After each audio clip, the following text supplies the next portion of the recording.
₹100 लाल्याच्या आरोपानं जीवन नरक बनलं. आता 39 वर्षांनी निर्दोष मुक्त. कधी कधी न्याय गुन्ह्यांपेक्षा जास्त क्रूर असतो. कधी कधी शिक्षा कोर्टाच्या आदेशाने नाही तर समाजाच्या नजरेने दिली जाते. आणि कधी कधी एखाद्या निरपराध माणसाला गुन्हेगार म्हणायला फक्त ₹100 पुरतात. आजची कथा गुन्ह्याची नाही, आजची कथा अन्यायाची आहे. अशा अन्यायाची ज्याने एक आयुष्य गिळलं. नमस्कार, मी रवी. तुम्ही पाहत आहात अनफिल्टर्ड महाराष्ट्र ऑफिशियल. या गल्लीच्या शेवटी एक घर आहे. छत ठिकठिकाणी तुटलेलं आहे. भिंतीवर रंग नाही, फक्त इतिहासाच्या जखमा आहेत. या घरात राहतो जागेश्वर प्रसाद, वय 84, डोळ्यात आयुष्याचा थकवा. हातात एक फाईल, त्या फाईल मध्ये कागद आहेत आणि त्या कागदावर लिहिलं आहे त्यांचं आयुष्य. 1986. भारत वेगळा होता. लोकांची प्रतिष्ठा पैसेपेक्षा मोठी होती आणि सरकारी कर्मचारी लोकांच्या नजरेत आदराचे प्रतीक होते. जागेश्वर प्रसाद अविभाजित मध्य प्रदेशच्या रस्ते वाहतूक महामंडळात लिपिक. त्याच वर्षी एका क्षणाने, एका नोटेने, एका कटाने त्यांचं जग बदलून टाकलं. एका कर्मचाऱ्याने लाच देण्याचा प्रयत्न केला.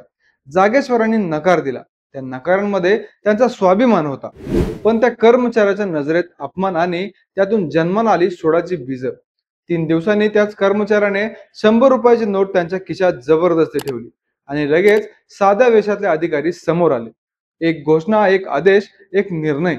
तुम्हाला लाच घेतल्याबद्दल अटक केली जाते. त्याच क्षणापासून ते गुन्हेगार बनले, किमान समाजाच्या नजरेत. नोकरी निलंबित झाली, पगार अर्धा झाला आणि म्हणूनच आयुष्यही अर्ध झालं. स्वतः रेवा इथे बदलली. पत्नी आणि 4 मुलं रायपूरमध्ये. पगार कमी, खर्च जास्त आणि वरती न्यायालय. त्यांच्या धाकट्या मुलाने सांगितलं, मला तेव्हा लाचखोरीचा अर्थही माहित नव्हता, पण लोक म्हणायचे हा लाचखोराचा मुलगा आहे. शाळांनी काढून टाकलं, शेजाऱ्यांचं दार बंद केलं, नाती तुटली. जागेश्वर यांचं घर फक्त भिंतीचं नव्हतं, ते सन्मानाचं घर होतं आणि तो सन्मान ढासळत होता. त्यांची पत्नी इंदू, ती आयुष्यभर त्यांच्यासोबत उभी राहिली, पण समाज तिचं मन मोडून गेला. ती शांत झाली, ती एकटी पडली आणि एक दिवस रुग्णालयात 24 दिवस झुंजून ती हरली. त्या दिवशी जागेश्वरांच्या हातात पैसे नव्हते. जगाने त्याच्याकडून सर्व काही काढून घेतलं होतं. मित्राने ₹3000 दिले होते. त्या पैशाने अंत्यसंस्कार झाला. पण त्या दिवशी जागेश्वरांच्या मनात एक प्रश्न उभा राहिला, मी काय चुकीचं केलं होतं? 2004 ट्रायल कोर्टाने त्यांना दोषी ठरवलं. 1 वर्ष तुरुंगवास आणि ₹1000 दंड. पण जागेश्वर हार मानणाऱ्यांपैकी नव्हते. त्यांनी लढा चालू ठेवला. दिवस गेले, वर्ष गेली, पण केस पुढे सरकली नाही. कधी तारीख, कधी पुढील सुनावणी, कधी रजिस्ट्रेशनवर आडकाठी.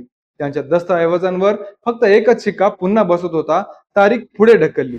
आणि त्या तारखांमध्ये त्यांचं तारुण्य गेलं, नंतर त्यांचं म्हातारपणही. 2025, 39 वर्षानंतर एक कागद, एक आदेश, एक वाक्य. जागेश्वर प्रसाद निर्दोष. ही ओळ म्हणजे विजय नव्हती, ही ओळ म्हणजे उशिरा आलेली माफी होती. जागेश्वर आज शांत आहेत. ते म्हणतात, न्याय मिळाला पण माझं आयुष्य परत येणार नाही. पत्नी गेली, मुलाचं बालपण गेलं आणि मी मी फक्त जगलो, आयुष्य नव्हतं माझ्याकडे. या देशात आजही 77,000 पेक्षा जास्त खटले प्रलंबित आहेत. काही आरोपी जिवंत नाहीत, काही फिर्यादी उरले नाहीत, पण त्यांचे खटले अजून संपले नाहीत. संविधानाचं वाक्य, न्यायात विलंब म्हणजे अन्याय आहे. फक्त शब्द नाही तर वास्तव व्हायला हवं. हा व्हिडिओ आवडला असेल तर लाईक करा, शेअर करा आणि कमेंट मध्ये लिहा. न्याय हवा, पण वेळेत हवा. कारण गुन्हेगार फक्त कायद्याने जन्मत नाही, कधी कधी समाज त्यांना बनवत असतो. हा व्हिडिओ तुम्हाला आवडला असेल तर नक्की लाईक करा, शेअर करा आणि सबस्क्राईब करायला विसरू नका. धन्यवाद.